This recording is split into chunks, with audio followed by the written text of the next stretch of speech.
Is the entry-level job dying? That is the question. Canada's job market is evolving rapidly, and entry-level opportunities are diminishing faster than many companies and job seekers can adapt to. Today, we have an executive expert joining us to unpack how automation and shifting skills requirements and economic pressures are reshaping our workforce, and why investing in people and nurturing that early talent is crucial, more so now than ever before. Please welcome CEO of Lighthouse Labs, Jeremy Shaki. Break a leg.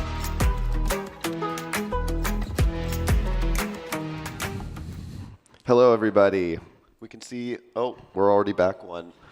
I've made all my slides memes to give you a little bit of levity in an otherwise somber topic, okay?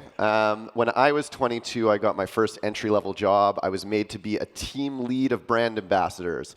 So excited. Immediately sent to a storage unit where I had to go clean up the storage, maybe take some receipts and expense them. I had to manually input data on paper and give them to a client.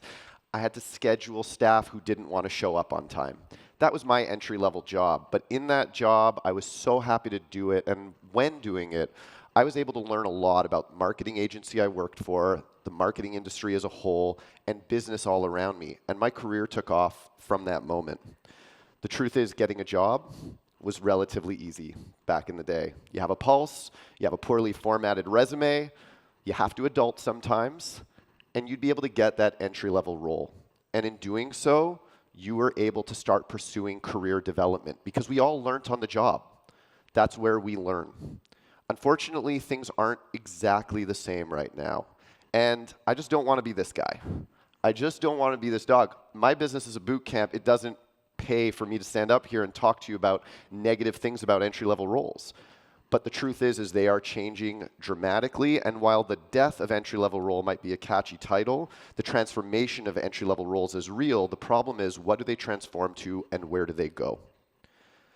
And so we all know that AI and automation is the beginning and end of this conversation, even though there are other factors that play into it. And I want you to think about this pre-ChatGPT. We're talking emails, GPS, scheduling apps. It doesn't matter.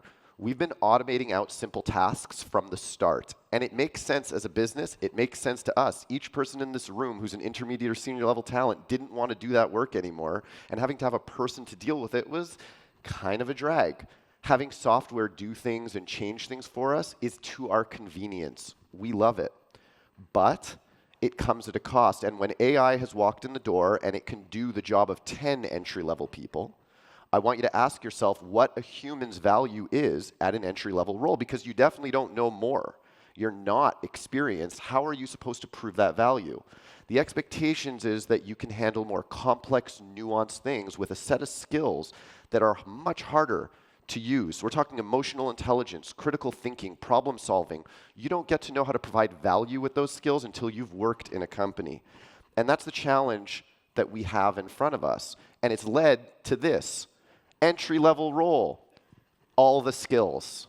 We are hiring intermediates at junior level salaries. That's what we're doing right now. And if you look in market, that's what's going on around you. And it's a very difficult place to prove yourself in. And furthermore, if this happened in 2021, we wouldn't really be talking about this because there was so much money in technology. People were hiring at a crazy rate, and we might have been using all this automation to accelerate ourselves.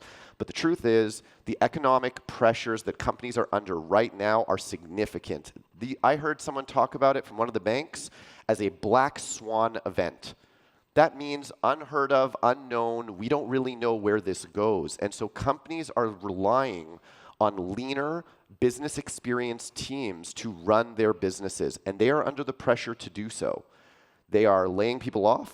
They are asking people to do more. They are changing the way the organization is structured. And they're expecting technology to overcome their biggest hurdles. And technology is meeting that challenge.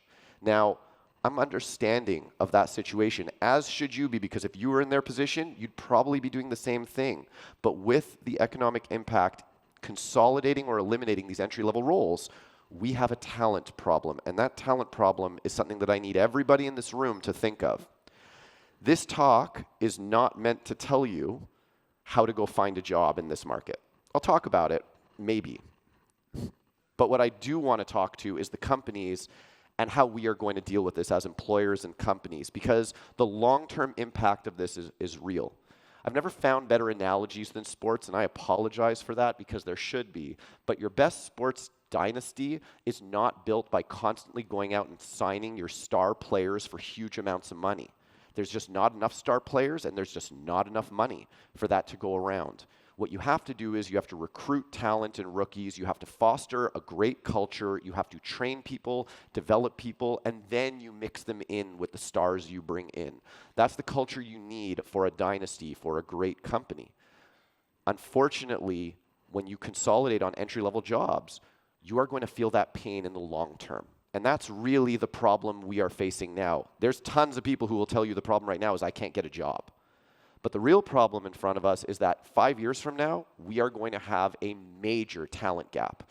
And that major talent gap is because no one is entering the field, no one is learning your industry, no one is learning how to be a professional and work in these places. And you as companies need to stop thinking only in front of you. And again, I get why we are thinking short-sighted and in front of us. We've had to with COVID, with recessions, with changes.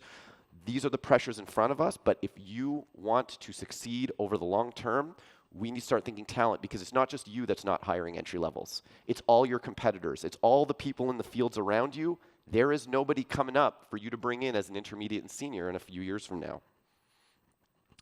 Okay, let's talk about what you can do. And this is me brainstorming with you. Really, I could end the talk right now and say, it's a problem, guys, fix it. I'd like to try and throw out some solutions for you. Okay, so first of all, let's not call this the death of entry-level roles. I brought you in on that. Let's call it a transformation. Okay? And as we think about that transformation, I want you to think about what's most important in an entry level, which is a low-stakes environment with high future potential. Okay, that's what you're looking to do. Low stakes, where someone can make an impact right away, but grow with that impact and build with that impact. You need to provide some mentorship. It needs to be there. And that long-term impact is what you're really after here, because I get it, in a short-term version, it's not going to work. The skill sets you need to think about should be shifting. We can't be asking for traditional entry-level roles when that's not going to provide a lot of value in your company.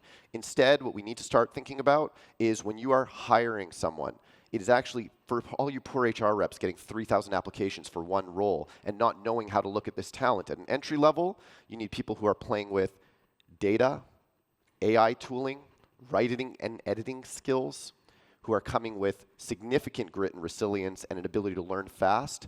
And you are going to want them not doing simple basic tasks. You're going to want them leveraging technology around. Every company here has so much tech inside its company that is being underutilized, that adding these people onto that tech to pull out more, your seniors and intermediates do not have the time to pull out that value.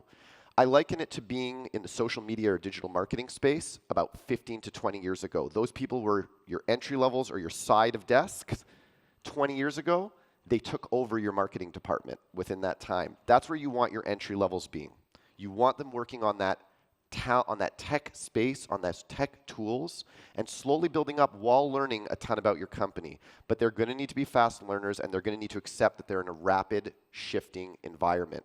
They will be your early adopters. They will be the people that help change the dynamic in your company to being a more tech-forward company, and they will be your talent that will take over your departments in the next 10 years. Because we are missing those people and those skills. For all those people looking for jobs in that type of environment, first of all, don't feel gaslit. It's real, it's hard, it's not you. That's the truth. This is a tougher time ever. We just don't know how long it lasts.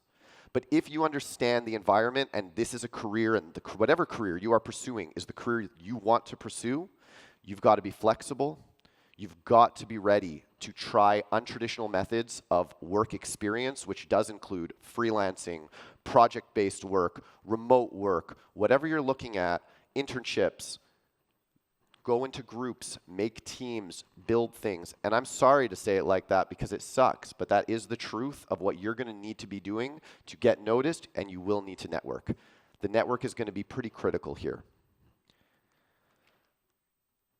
At an end point for me on all of this, if this sounds like I'm a doomsdayer and just ringing an alarm, without giving you data, without giving you anything, it's because I only got 9 minutes to talk today. But honestly, from a doomsday perspective, I don't think that this is just a challenge. I don't think it's just a problem. I think there's huge opportunity in what is happening around us, and I do think it can impact our jobs and what we do very differently and in a positive way. The problem is how we get there. And the last example I'll leave you with is the lamplighter example, which is my favorite. When electricity came to play, all the lamplighters lost their jobs. They put light bulbs in place. It's not that electricity didn't create new jobs. It's that it took 15 years for lamplighters to ever get hired again.